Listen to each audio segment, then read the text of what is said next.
Oi pessoal, eu estou começando a live, tá bom?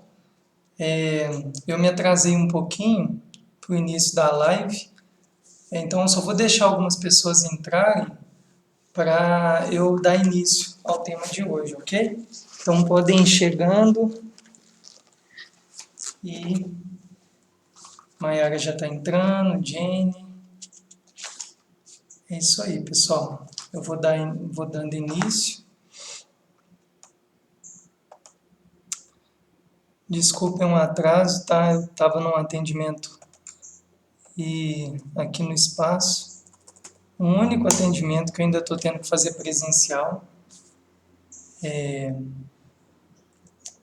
devido às necessidades da pessoa, mas enfim, eu acabei me atrasando um pouco. Bem, vou começar, pessoal, falando um pouquinho, né, do que nós vamos fazer hoje e dos próximos encontros, né? Quem recebeu as minhas mensagens pelo WhatsApp, pelo Instagram, ou quem viu no feed, talvez já tenha uma noção mais ou menos do que se trata, né? Eu vou começar hoje um ciclo, né? Nas 2 semanas anteriores, eu não sei se o pessoal que está entrando aqui hoje, eu não lembro exatamente de todo mundo que estava vendo, né? Pelos meus alunos eu vou tendo uma referência, né, de quem está assistindo às aulas e tal. Há 2 semanas, né, quando começou a quarentena de uma maneira mais ostensiva, eu comecei então a trazer minhas aulas de yoga para cá, para esse espaço, enquanto a gente está passando por esse período. E o meu intuito está sendo trazer os ensinamentos à luz da yoga e do budismo tibetano, mas principalmente da yoga, né, da Kriya Yoga de Babaji, onde eu estou correlacionando com o nosso cotidiano, com a nossa vida, e eu estou trazendo temas que eu julgo serem bastante úteis para esse momento e também temas universais para os praticantes, né? Temas que de alguma forma vai trazer benefícios para todos aqueles que estão de alguma forma buscando se melhorar enquanto ser humano, né? Tanto de uma maneira biopsicossocial e espiritual, né? Quando eu falo às vezes espiritualmente, eu estou querendo falar num escopo maior, né? Estou falando num sentido mais amplo. Então, todos os temas que eu abordei antes foram temas que dialogam, né, da prática do yoga com a prática do não yoga, mas que pode, de alguma forma, adequar alguns pontos e aquilo ajudar no dia a dia. Eu vou hoje, um tema nosso de hoje vai ser como posso amadurecer espiritualmente à luz da Kriya Yoga de Babaji. Eu vou abrir essa live com um texto, um pequeno texto, uma extração de um texto, que foi tirado do The Voice of Babaji, né, que é um dos livros, foi um livro escrito pelo Lilakanta, né, na década, se eu não me engano, de 50 ou 60, e tem um trecho nesse livro que Nakaraj Babaji, né, foi um grande Siddha. Os Siddhas no estado de Tamil Nadu, na Índia, eram considerados yogis perfeitos, né? Eram mestres da consciência. O Babaji, o Nakaraj Babaji, era considerado um Mahasiddha, um dos grandes Siddhas.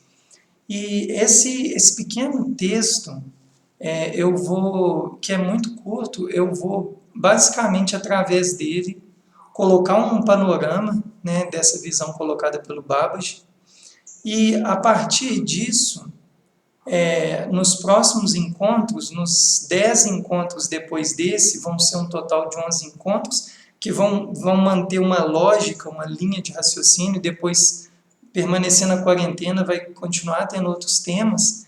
Eu vou entrar depois dessa introdução de hoje. Nos próximos 10 encontros eu vou aprofundar especificamente em cada yama e em cada niyama. Só de uma maneira bem rasa, os yamas, à luz da yoga, são as condutas éticas dos yogis. Os niyamas são as auto-observâncias, né, o autoestudo, aquele movimento que o yogi faz para se autoconhecer. E cada yama e cada niyama tem 5 pilares. É um tema que muitos alunos meus já haviam me pedido para eu aprofundar sobre esse tema. E, na realidade, é um tema que eu já falei algumas vezes em outros contextos. E dessa vez é sempre importante reiterar, né, esses assuntos, porque são assuntos dos quais, para a gente é muito difícil alcançar essas virtudes, como contentamento, alegria, felicidade, amorosidade, compaixão, equanimidade. Essa, na verdade, são os grandes desafios dos praticantes, é realmente alcançar isso, né? Então, pessoal, então essa primeira live vai ser uma live essa primeira aula, né, vamos falar assim, ela vai ser uma aula introdutória para que eu vá a partir da próxima aula, que vai ser amanhã, entrar em cada yama, em cada niyama. Eu considero um assunto muito importante de a gente sempre estar olhando para eles, né? O Lama Santen, ele conta uma história do Shagdu Tulku, que eu acho ela muito interessante. Quando o Shagdu Tulku ia sentar para dar os ensinamentos, né, tinham muitas pessoas que... Tem uma história que um praticante já veterano fala com o Shagdu Tulku que ele estava dando um determinado ensinamento e depois vai conversar com ele, falando que ele sempre dava aquele ensinamento e tal. E era um ensinamento que estava ligado à compaixão, ao amor, à equanimidade, às 4 nobres... Não, era relação às 4 qualidades incomensuráveis, né, que ele estava falando sobre esse assunto. E o Shagdu fala, né, nessa história, que ele diz para esse praticante que ele justamente falava desses assuntos sempre, porque ele falava e ninguém aprendia. Inclusive esse praticante que não estava tendo a compaixão de entender que ele era um veterano, mas que todos à sua volta não eram veteranos.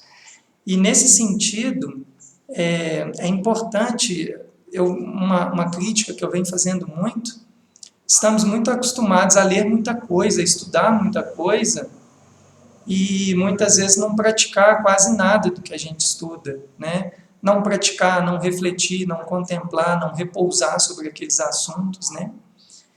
E vai acontecendo, né, uma grande armadilha para o praticante, quando ele fica meramente só no estudo teórico, né, só no estudo intelectual. Embora esse tenha uma certa serventia. Porém, isso lá na frente costuma não dar frutos, né, porque o praticante ele não coloca realmente aqueles ensinamentos em prática, nem no mundo, nem consigo mesmo, né? Então, quando os grandes mestres têm o costume de aparentemente sempre estar falando das mesmas coisas, é porque essas mesmas coisas são essenciais.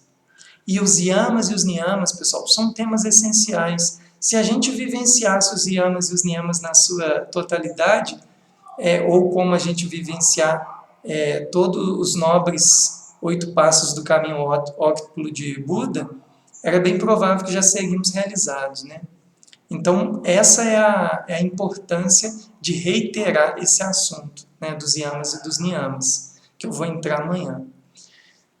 Esse ponto, então, de como amadurecer espiritualmente à luz da Kriya Yoga, nesse texto, né, extraído do The Voice of Babaji, existe uma fala que eu entendo ela como uma prescrição que Babaji vai falar para o Lilakanta, né, quando Lilakanta escreve a voz de Babaji. E Babaji diz assim, é muito interessante, ele fala assim: Babaji nos diz que podemos começar desenvolvendo nosso caráter e enraizando no amor e na compaixão universais. Ele nos dá um quadro de referência para a gente enraizar esse amor e compaixão universais ao a gente começar a desenvolver o nosso caráter. O desenvolvimento do yama e do niyama, dos yamas e dos niyamas, está muito ligado ao desenvolvimento do nosso caráter, né? Aí, olha que o Babaji coloca, ele fala assim: concentre-se primeiro em construir o caráter, ou seja, a prática dos yamas e dos niyamas, em algum nível, tá? Ele não está falando isso, mas em algum nível, se a gente entende que os yamas e os niyamas são a base da nossa ética, da nossa moralidade, né, das nossas autoobservâncias e etc.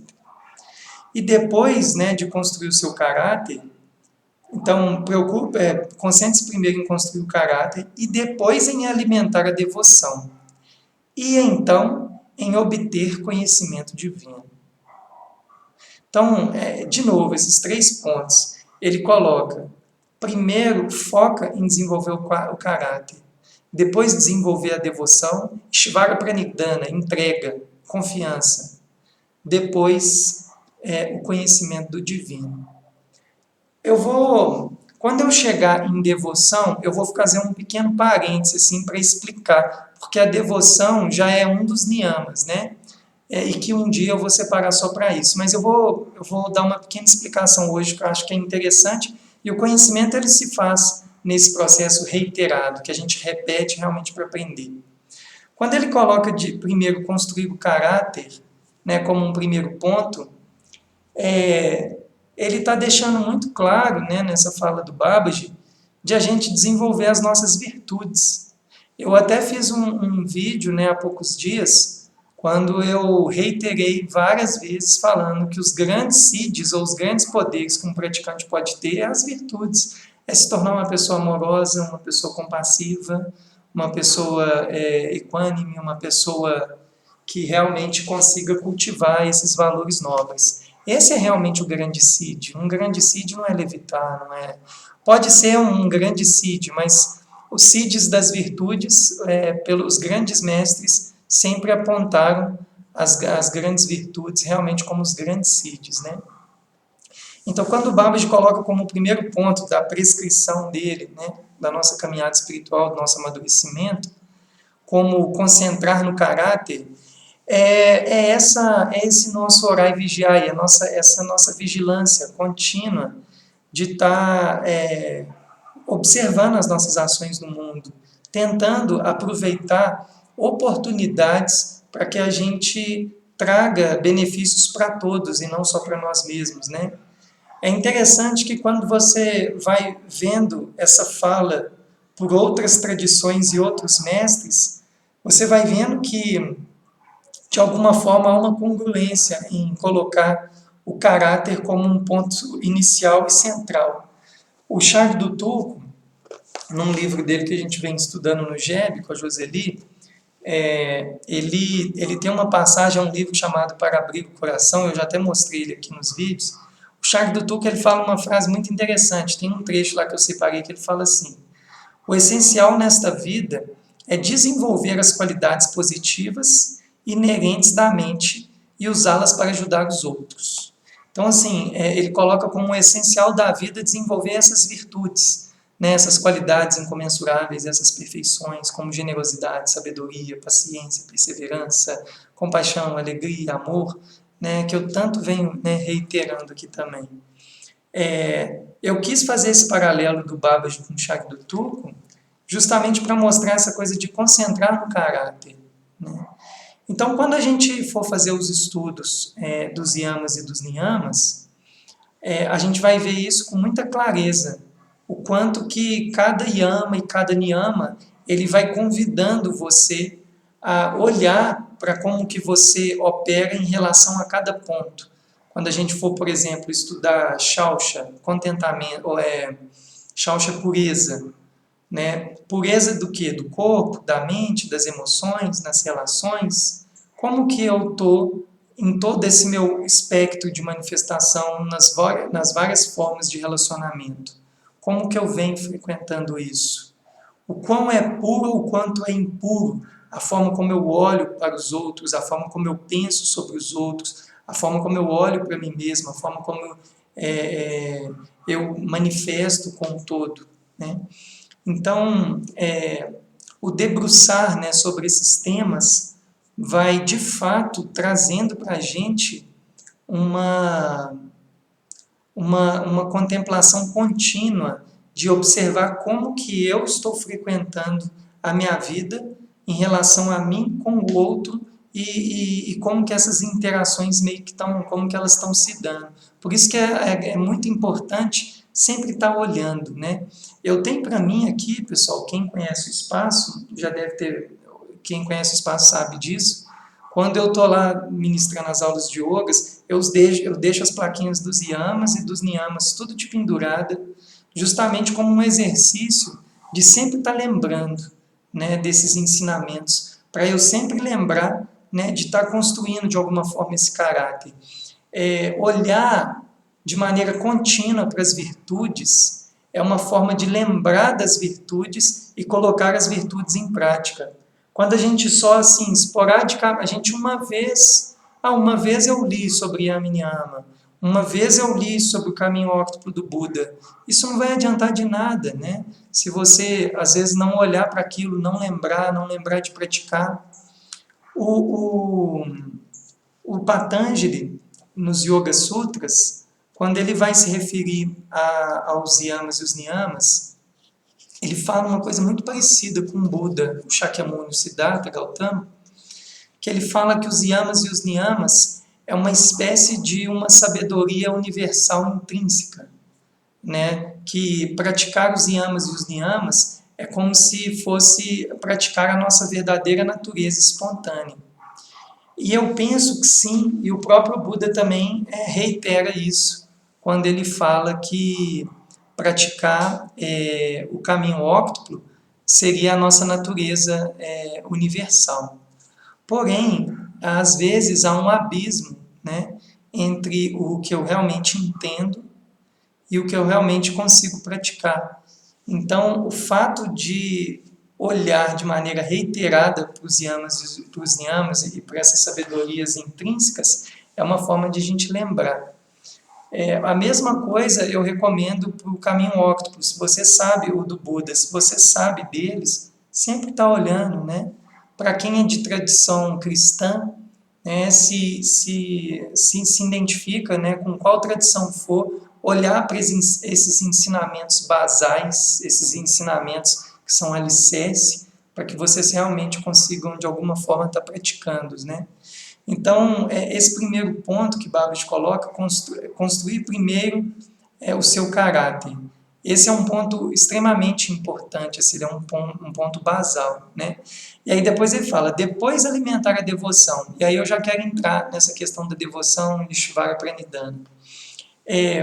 Há uma fala também dos Siddhas, que é muito interessante, que eles falam assim, como se o Jnana Yoga, a intelectualidade do yogi, a erudição, é como se ela tivesse um limite, é como se ela tivesse por si só um limite em relação à nossa verdadeira natureza, o nosso self. Por isso que muitos yogis falam assim, bem, a gente vai sim estudar, pesquisar os livros sagrados, né, debruçar sobre as leituras, meditar sobre elas e tal. Mas o ponto onde a minha natureza impermanente, que é a manifestação impermanente do corpo, vai conectar com a natureza permanente do self, ou da nossa verdadeira natureza, essa lembrança verdadeira dessa nossa essência, ela não vai se dar por meios intelectuais.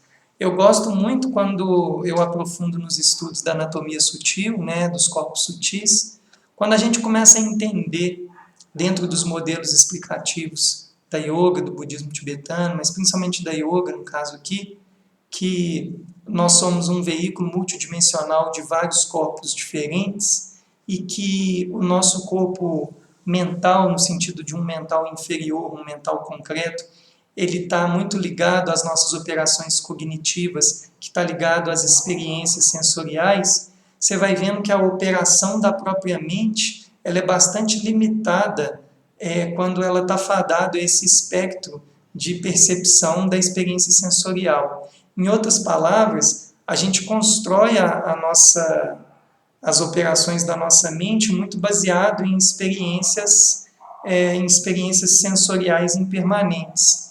E isso faz com que a gente não consiga acessar a nossa natureza permanente, real, né? O nosso verdadeiro self. E aí, nesse ponto, os yogis, eles entram muito com a questão do Bhakti Yoga, né, da prática devocional, porque é nesse ponto que eles colocam que é quando eu aprendo a entender que as operações da minha mente, né, elas da minha mente inferior, ligadas ao meu ego, à minha autoimagem, que elas são operações mentais limitadas e que elas de fato não fazem com que eu reconheça a verdadeira natureza das coisas, eles entendem que a prática só da erudição, do Jnana Yoga, ela é limitada. Ela é importante, mas ela é limitada. Ela é importante no sentido que o estudo ele te abre campo de possibilidades de reflexões. Mas o encontro com o self, com a nossa verdadeira natureza, ele só se faz numa prática mais espiritual do que intelectual. Por isso, esse segundo ponto, que o Babaji fala que ao pós-construir o caráter, né, procure depois alimentar a sua devoção, alimentar a sua entrega.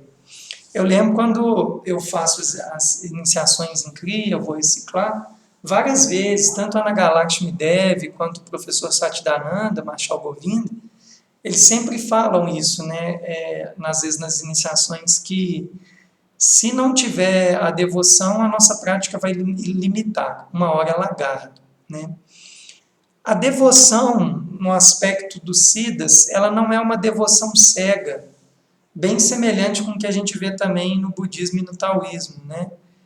Nós não estamos falando aqui de um processo sectário, doutrinatório, aonde eu não questione. Na verdade, o questionamento, né, a racionalização diante dos ensinamentos recebidos, eles também são encorajados. Agora, quando os Siddhas estão falando da devoção, é quando o indivíduo, ele de alguma forma se conectou a um ponto que ele realmente se sente seguro e tranquilo a se entregar para aquele, ou para um mestre, ou para um guru, ou para um professor, ou para um ensinamento, no sentido que ali ele confia naquela fonte. E isso é uma coisa que não se ensina, isso é uma coisa que se sente, né? Não tem como eu falar da minha experiência pessoal, porque não é algo assim que é transferível numa ideia de convencer. É uma coisa no âmbito do sentir. E todas as vezes que os Siddhas estão falando de devoção, eles estão falando uma devoção ao seu próprio self, à sua natureza intrínseca, à sua natureza iluminada. Não é você devotar a uma imagem externa. Essa visão ela é muito semelhante ou sinônima no budismo tibetano. Por exemplo, tem uma história, né, do Marpa. Marpa foi um grande mestre, que foi o mestre também de um budista muito conhecido, chamado Milarepa. Mas o mestre do Marpa foi um grande mestre chamado Naropa. E uma vez tem uma história, né, do Marpa com o Naropa. O Marpa e o Naropa são vistos como os pais de uma linhagem do budismo tibetano chamada linhagem Kagyu, né? O Naropa, o Marpa, num encontro com o Naropa acho que pede, eu não lembro exatamente a história, mas pede ele que ele faça um altar para fazer a sua prática. E o Marpa faz o altar, né? Lá coloca todas as imagens dos Budas e tal. E o Naropa questiona o Marpa o que era, entre aquelas duas coisas, o que era realmente sagrado ali. E o Marpa, ele fala que ele tinha que tomar uma opção, né? Algo, eu não estou lembrando exatamente, mas a ideia, que a essência da coisa era assim: escolha aquilo que te leva à essência. Era algo nesse sentido. E o Marpa escolhe o altar.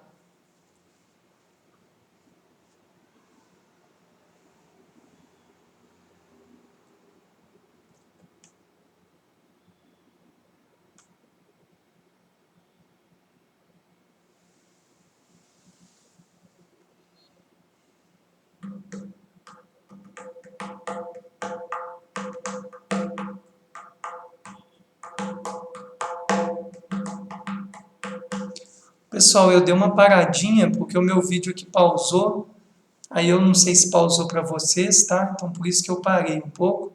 Mas retomando, o Marpa escolhe então o altar. E o Naropa pergunta para ele, né, o motivo dele ter feito a escolha do altar. E o Marpa fala para o Naropa que o altar ele tá puro, ele não tem karmas, né? E que ele ainda tinha, né, os processos dele, as impurezas. E o Naropa diz para o Marpa que, na verdade, aquela não era a escolha correta, porque se não fosse por ele, o altar não existia. Então, a mente dele deu existência ao próprio altar.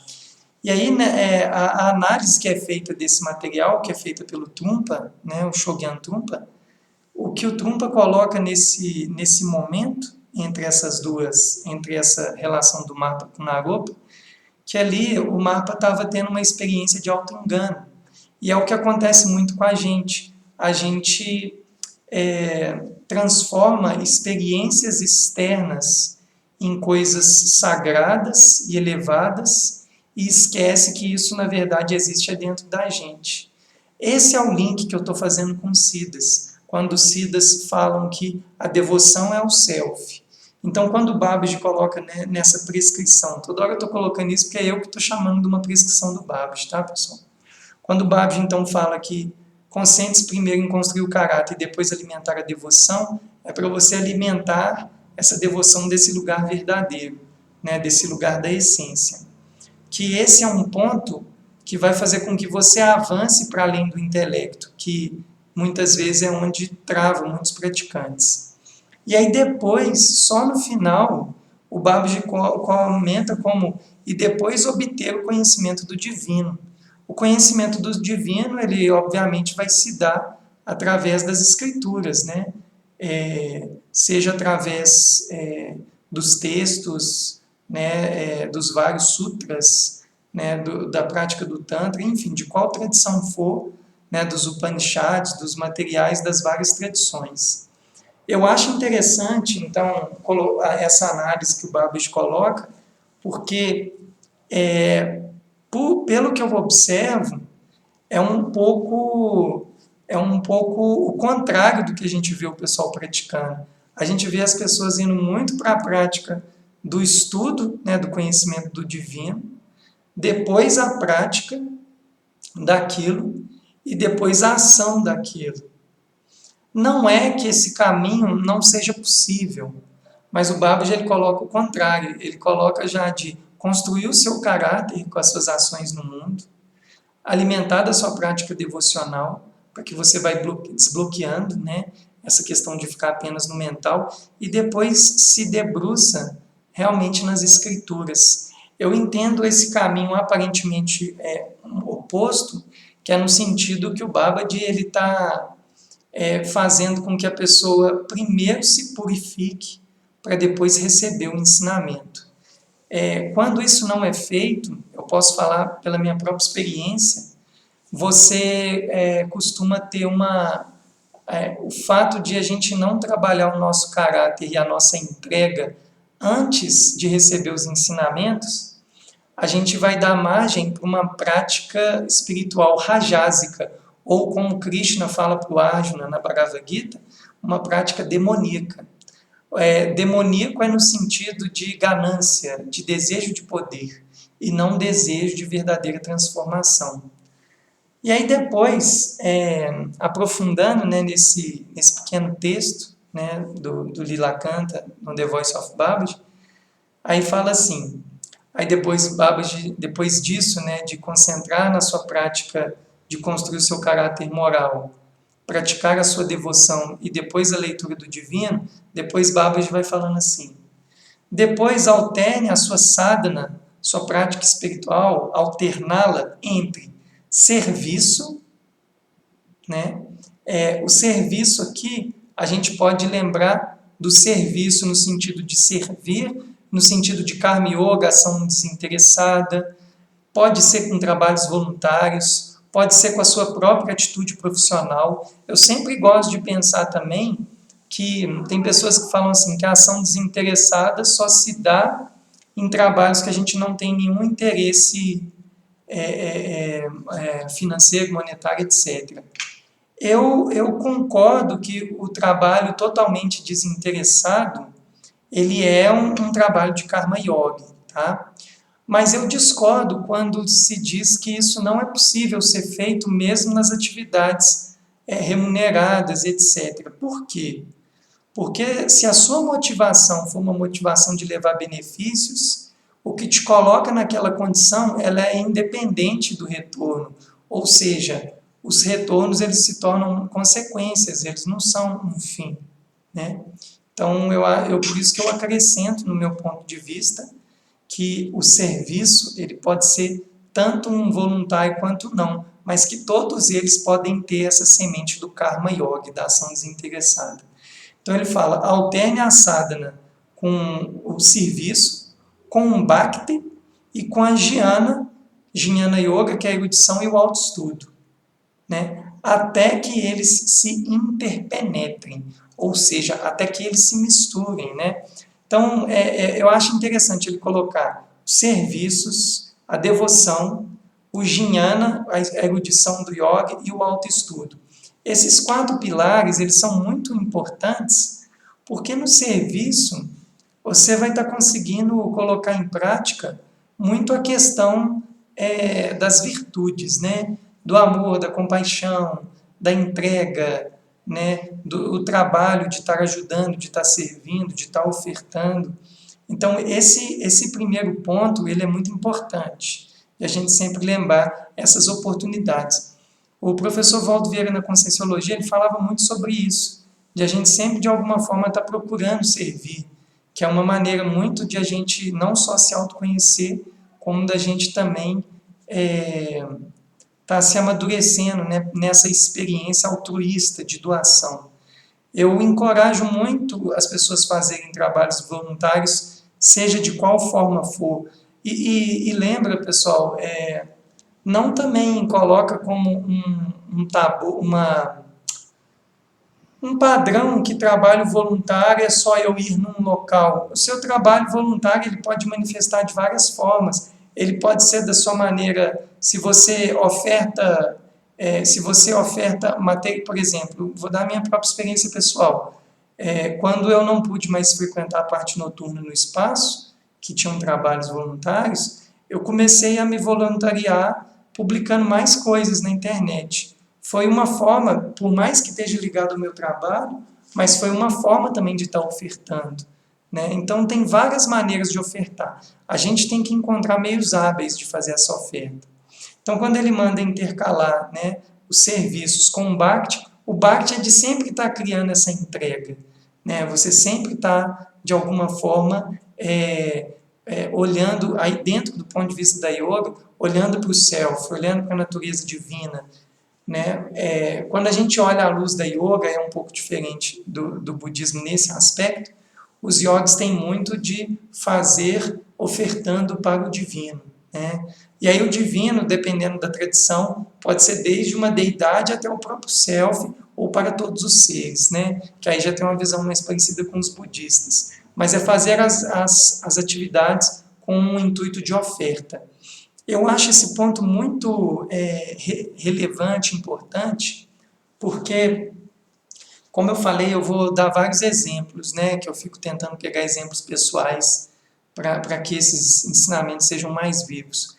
Eu, por exemplo, na minha experiência, o Bhakti, ele também está muito ligado a uma coisa que eu aprendi com o Ciro Gobindo, que ele falava assim, quando você for fazer alguma coisa, faça para um, ou para 1 milhão, ou para ninguém, mas se você sente que é o que você tem que fazer, faça.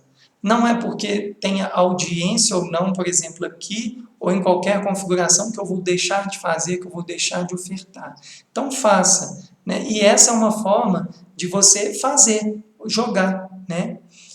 Isso pode, de alguma forma, afetar positivamente, levar benefícios para alguém. Então, é nesse sentido, o Bhakta desse ofertar, entregar para o self, para o divino, né? O jnana é o estudo, porque a gente precisa da lucidez.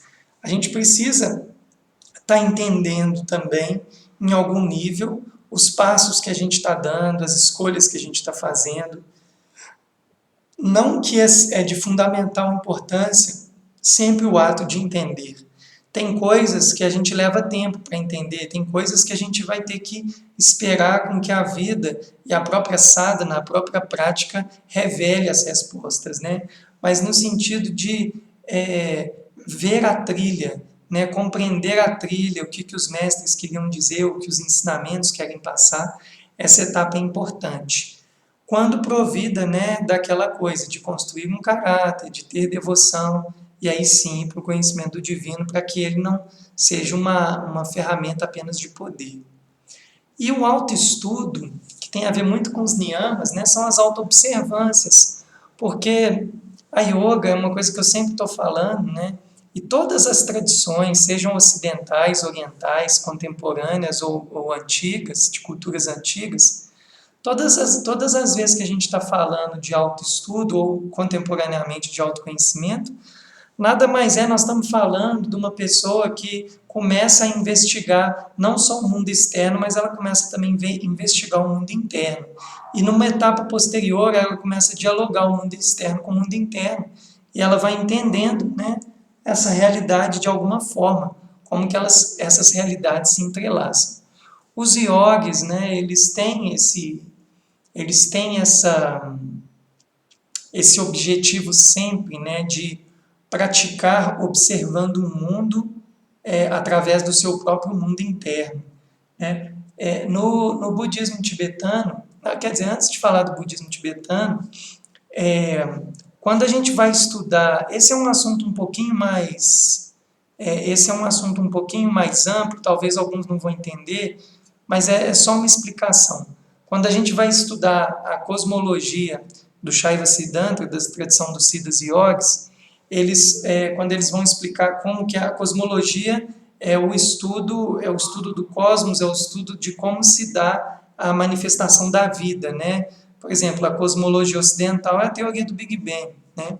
Nessa cosmologia da origem da vida, né? Dentro da visão do Shaiva Siddhanta, quando vai falar da nossa realidade material, que é chamada de Prakriti, a nossa natureza, a realidade material Prakriti, ela é uma realidade fadada à impermanência. As nossas experiências sensoriais, elas são impermanentes, né? E quando vai falar dessa nossa natureza do espírito divina, nós vamos falar do self, né? Da nossa verdadeira natureza. E do self, de Purusha, e que Purusha está ligado ao self. Mas o que é o ponto que eu quero colocar aqui? Quando a gente vai estudar Prakriti, destrinchar Prakriti, tem uma parte em Prakriti chamada de Indriyas, que são os nossos sentidos, né? A nossa experiência aqui, ela é uma experiência que está muito fadada à experiência sensorial. A gente está muito ligado a ela, né? A gente não consegue se desvincular dela. Tanto é que quando a gente se coloca no ato de meditar, o que realmente muitas vezes que na grande maioria das vezes, e em quase 100% das vezes, o que impede, o que nubla, né, que a gente reconheça a nossa natureza intrínseca, é que a gente vai tendo as nossas memórias das operações da nossa própria mente, que está ligada às experiências sensoriais. E que gera memória, sentimentos, sensações, isso faz com que a gente não veja, né, reconheça a nossa verdadeira natureza. Eu me perdi um pouco porque que eu fiz esse link, tá? Mas eu vou... sim, o autoestudo. Então, nesse sentido, o yogi, ele não tá só mais uma mente operando à luz de um yogi, ela não está mais só aqui como um espectador da vida sensorial e dando natureza real para as experiências sensoriais como uma natureza última. Os yogis entendem que a natureza última não são essas experiências sensoriais, e sim Purusha, a sua verdadeira natureza. Por isso que o yogi, ele sempre investiga o mundo externo à luz do mundo interno, e o mundo interno dialogando com o mundo externo. Por isso o autoestudo é muito importante, né? Quando o Babaji fala que essas práticas elas vão se interpenetrando na sadhana, é porque ela vai virando mesmo, né, a nossa filosofia de vida, a nossa forma de frequentar a vida. Você vai construindo o seu caráter, as suas virtudes, você vai se alimentando de cada vez mais entrega, confiança, né, no divino, no self, na sua verdadeira natureza, e aos poucos você vai se debruçando nesse conhecimento divino. Através disso, eu estou fazendo uma síntese, ok? Através disso, com a prática da sadhana, a gente vai fazendo os nossos serviços, né, que são uma forma de se relacionar com a vida, com as pessoas. A gente vai fazendo os nossos estudos, pré-afinando os pontos, e a gente sempre vai fazendo os nossos altos estudos. Esse emaranhamento de coisas vira a sadhana, a prática do yoga, desse indivíduo que resolve estudar o mundo externo e o mundo interno, né? Na nossa contemporaneidade, é muito difícil convidar as pessoas a fazer um exercício de se auto-investigarem moralmente, eticamente, antes de elas terem acesso aos estudos, né, propriamente dito. Na minha experiência, a maioria das pessoas não estão muito afim disso, né? A maioria das pessoas estão muito afim de informação, né, de conhecimento. Agora, o processo de bancar o próprio conhecimento, aí já é uma outra história, né? Isso já é uma coisa que vai requerirá da pessoa uma entrega maior, uma disciplina maior. Por que eu estou falando isso? Eu estou colocando esse ponto, pessoal, que por mais que Babaji coloca isso como a questão que seria mais assertiva, vamos colocar, e eu também concordo que sim, porque essa fala dele vai muito ao encontro da fala do Patanjali, quando ele vai colocar os yamas e os niyamas como os primeiros passos do caminho óctuplo, né? Antes de qualquer poder, através de asanas, de pranayamas, de concentrações, de meditações, de samadhis, né? Então, nesse sentido, é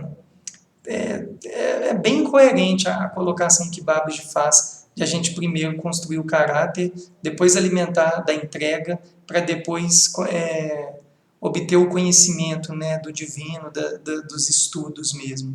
Agora, e aí, quando não foi assim a minha história, o que eu faço com isso? Aí eu posso dar meu próprio exemplo pessoal. A minha história é o contrário. Eu, como a maioria das pessoas, eu também comecei muito mais pelo estudo do conhecimento que nem do divino foi, para falar a verdade. Né? Muitos desses livros, igual está aqui atrás, né? Ele tem vários livros bem sagrados assim, e outros mais aqui na bibliotequinha do espaço. Mas muitos desses livros custaram a chegar na minha mão, que eu tinha a real visão para poder escolher, né, livros mais adequados, de verdadeiros praticantes e não meramente intelectuais, que é muito comum isso, né, pessoal? Eu até abordo isso num vídeo que tem lá no YouTube, que eu falo que é bem diferente o conhecimento especulativo para o conhecimento vivenciado e testado, né? Os praticantes verdadeiros e honestos e os grandes mestres realmente praticam, né, testam o conhecimento e sabem da sua eficácia real, pois ele não só conheceu o conhecimento externo, como ele experimentou dentro dele próprio. Então, mesmo para a maioria de nós que primeiro só tem acesso ao conhecimento externo, é bastante encorajador, né, na minha opinião, a gente, ao tomar consciência disso, fazer todo esse movimento, né, esse correr atrás também de amadurecer a sua prática interna, devocional, o amadurecimento das suas ações no mundo, para que você realmente desenvolva, né, essas virtudes, para que elas vão se tornando parte do seu processo. E, bem, cada um vai encontrando um meio mais hábil para conseguir executar isso. Uns vão conseguir mais rápido, outros vão demorar mais, mas o importante é que isso seja feito. E aí, no final do texto, depois que o Babaji coloca isso tudo, ele fala assim: pois existe um estágio que todos somos capazes de atingir, no qual se experimenta o supremo amor divino, e caráter, devoção e ação estão perfeitamente alinhados com a vontade divina. E aquilo que é expresso é sempre um reflexo do amor e da compaixão, né? Nesse final, Babaji coloca uma coisa muito interessante, que ele fala assim, depois que a gente vai conseguindo praticar todas essas virtudes, a gente vai interpenetrando todas essas coisas que eu citei na nossa sadhana, vai chegar um momento que a gente vai ser a expressão disso. Eu acho isso muito interessante quando eu olho tanto a fala de Patanjali nos Yoga Sutras, quanto o Buda, né, no seu Nobre Caminho Óctuplo, quando Patanjali fala que os yamas e os niyamas são, na verdade, a nossa sabedoria universal, que não é algo que alguém sistematizou e colocou como leis, que veio do próprio ego. Não, eles percebem que isso é a nossa natureza intrínseca e ao ter acesso a isso, eles apenas nos revelam. Mas para que a gente perceba isso, a gente vai ter que um dia alcançar isso e ver isso também. E quando o Buda também fala, né, que a natureza iluminada da nossa mente, ela pratica naturalmente as grandes virtudes, a gente vai entendendo, à luz desses mestres, né, que essas sabedorias, elas são, na verdade, universais, elas são naturais. Eu fico pensando, quando eu vejo exemplos assim, eu vou falar uma coisa, talvez para alguns podem parecer um pouco contraditório, mas eu enxergo dessa forma. Todos no nosso planeta estão buscando ser alegre, ser feliz, ser equânimes, ser compassivos de alguma maneira. Aí você fala assim, não, Michel, tem pessoas, tem serial killers matando pessoas de maneira brutal, de maneira perversa, sem nenhuma compaixão, sem nenhuma empatia. E eu vou falar assim, eu não estou negando essa realidade, que existe essa operação na mente. Mas o que eu quero dizer é que, na essência, mesmo as pessoas que fazem as coisas mais atrozes, quando a gente está em guerras, né, e tal, seja civis, seja guerras entre países, etc., há uma percepção dentro do indivíduo que ele está fazendo o melhor. Né? É muito comum a gente, ao ver relatos de serial killers, que com as experiências de tamanha atrocidade de violência, eles desfazer por se sentir bem ao ter aquela experiência. Né? Por que eu estou dando um exemplo assim, que parece um pouco desconectado? É para dizer que, de alguma forma, por mais incoerente que sejam as formas como as pessoas ainda estão buscando alegria e felicidade, como às vezes pessoas que se corrompem e roubam o dinheiro das pessoas, desviam verbas para o seu benefício próprio, para o seu egoísmo, por trás dessa ação inadequada, não virtuosa, óbvio que eu sei que isso não é virtuoso, não é uma virtude, mas dentro da pessoa, de uma maneira ainda distorcida, é a forma como ela frequenta a experiência de alegria e felicidade dela. Então, o que eu quero dizer é que, de uma maneira objetiva, a gente não faz as coisas para no auto, a gente não faz mesmo atos de autodestruição, a gente não faz isso pensando que no fundo a gente vai se causar mal. Né? É muito comum um relato de pessoas que suicidam achando que vai aliviar a dor. Né? Então, nesse sentido, eu falo que eu entendo esse ponto de vista, e também não é só eu que falo isso, muitas tradições e mestres falam isso, que todos os seres humanos sencientes nesse planeta estão buscando a felicidade, a alegria, essas virtudes. Porém, devido à ignorância, à falta de lucidez dos seres, eles buscam isso em maiores distorções e menores distorções. E aí eu entendo que as práticas espirituais, quando não sectárias nem doutrinatórias e vindo de um lugar sincero e honesto, elas na verdade estão nos dando os manuais de instruções de a gente ir até o nosso Deus interno de uma maneira mais assertiva. Né? Eu pelo menos entendo dessa forma, quando eu ouço, né, os grandes mestres e eu vejo a forma como eles vêm passando as sabedorias. Esse texto que eu li, né, para vocês, que eu intitulei como a prescrição de Babaji, né, como eu falei, é como eu vejo, e que é um texto extraído do Lilakanta, eu considero essa aula, esse ensinamento que eu dei aqui nessa aula hoje, como um aspecto introdutório para que a gente adentre nas próximas 10 encontros, onde eu vou falar sobre cada yama e sobre cada niyama, né?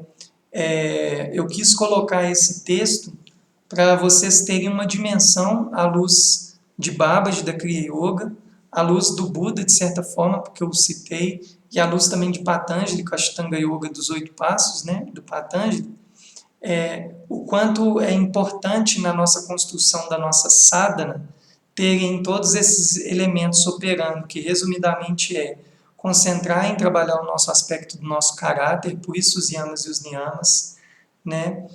Alimentar a nossa entrega, a nossa devoção, e depois o conhecimento do divino. E isso vai se entrelaçar na nossa sadhana, ao a gente fazer os nossos serviços, as nossas ações no mundo, seja elas ações de karmas yogas desinteressadas, ações com o intuito de beneficiar todos os seres, a nossa erudição, para que a gente vá amparando o nosso caminho com cada vez mais lucidez, para que a gente saiba discernir entre um ensinamento realmente vivenciado, testado, do ensinamento especulativo, e quando a gente vai fazendo o nosso autoestudo. Todo esse emaranhado, né, de práticas, o Babaji diz que isso vai levando nós a essas nossas qualidades, essas nossas virtudes, né, da nossa verdadeira natureza. Então, pessoal, eu encerro a parte de ensinamento teórico e agora eu já vou entrar na meditação, que eu sempre parto do princípio, né, do ensinamento e depois da prática. E esses ensinamentos e práticas, com o tempo, vai mudando as nossas formas de pensar e agir no mundo, isso vai virando ação, né? Eu aprendi isso muito naquele tripé de visão, meditação, ação. Alguém quer fazer alguma pergunta sobre o tema abordado aqui até agora, antes que eu entre na própria prática de meditação? Eu vou deixar aí alguns minutinhos, se vocês querem fazer alguma pergunta, e aí logo em seguida eu já entro com a meditação. Enquanto, se vocês não forem fazer pergunta, só fazer um comunicado rápido para quem chegou. As aulas eu estou ministrando segunda, de 5 às 6h30, amanhã, terça, de 8 às 9h30 da manhã, a quarta é igual à segunda, de 5 às 6h30, 17 às 18h30, e na quinta vai ser de 7 às 8h30 da manhã, tá? Então, só para isso ficar claro para quem quiser participar das outras, tá bom? Então, pessoal, a gente vai entrar na nossa prática de meditação. A live aqui do Instagram, ela não me pediu hoje, para eu encerrar a sessão antes de entrar na meditação. Mas comumente ela encerra quando eu fico mais de 1 hora ao vivo. Eu não vou encerrar para a gente permanecer. Se por acaso ela encerrar, depois eu ligo ela de novo, a gente continua na meditação. Bem, o que nós vamos fazer hoje, pessoal? A minha proposta, que vem sendo a meditação analítica, né, do pensar, contemplar e repousar, né, vocês vão se colocar, quem for fazer a prática, vocês vão se colocar sentados, né, com a coluna ereta, pode usar uma poltroninha, pernas cruzadas. Quem já é de alguma tradição de práticas, senta da forma como já aprendeu. Quem não consegue sentar, pode sentar na cadeira com a coluna ereta. A gente vai fazer, para os meus alunos, eu vou recomendar que vocês hoje façam 16 pranayamas, ou respiração do yoga, ou respiração jai, ou nadi shuddhi, com as narinas alternadas, ok? Vocês podem escolher uma dessas 3. Quem está aqui assistindo pode fazer respirações lentas, longas e profundas por apenas uns 5 minutos. A gente vai fazer essa meditação de pensar, contemplar e repousar sobre esse tema, sobre essa colocação do Babaji, né? De, na sua caminhada espiritual, sempre trabalhando o seu aspecto moral né, sempre se burilando moralmente, eticamente, desenvolvendo o seu caráter, né, assim que ele coloca.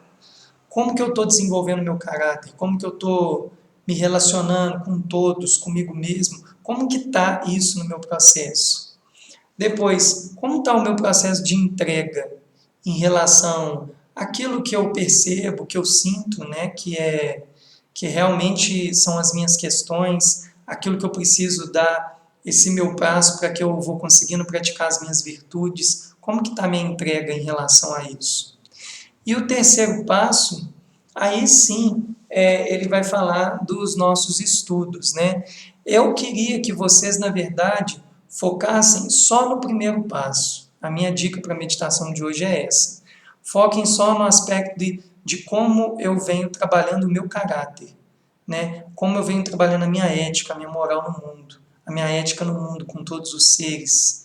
Eu só estou autocentrado, beneficiando a mim mesmo, eu procuro beneficiar os outros. O que, que me impede de ser altruísta? O que me impede de ampliar o meu altruísmo?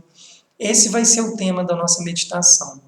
Então, ao você olhar sobre o seu próprio caráter, de como você frequenta esse mundo, você vai pensar sobre isso, sobre o que é essa questão do caráter. A etapa de pensar é uma etapa de racionalização. O que é construir um caráter, trabalhar o próprio caráter, trabalhar essas qualidades. A etapa de contemplar é uma etapa que você vai tentar buscar exemplos pessoais dialogando com a sua vida. E a etapa de repousar é uma etapa que você simplesmente vai meditar e decantar isso. Você vai soltar isso tudo, não é para racionalizar nada, é um processo de entrega. Essa é uma meditação chamada de meditação analítica, de pensar, contemplar, repousar. Como que se faz? Sentado na postura de meditar, respira uns 5 minutos só pelas narinas, olhos fechados, respira de maneira lenta, longa e profunda. Ao acabar, fica uns minutos pensando a respeito do tema de desenvolver o meu caráter. Depois, o segundo tema, contempla isso com exemplos pessoais na sua vida e depois solta, se abre para intuições, ok? Então, pessoal, boa prática e a gente volta daqui a pouco.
Om Kriya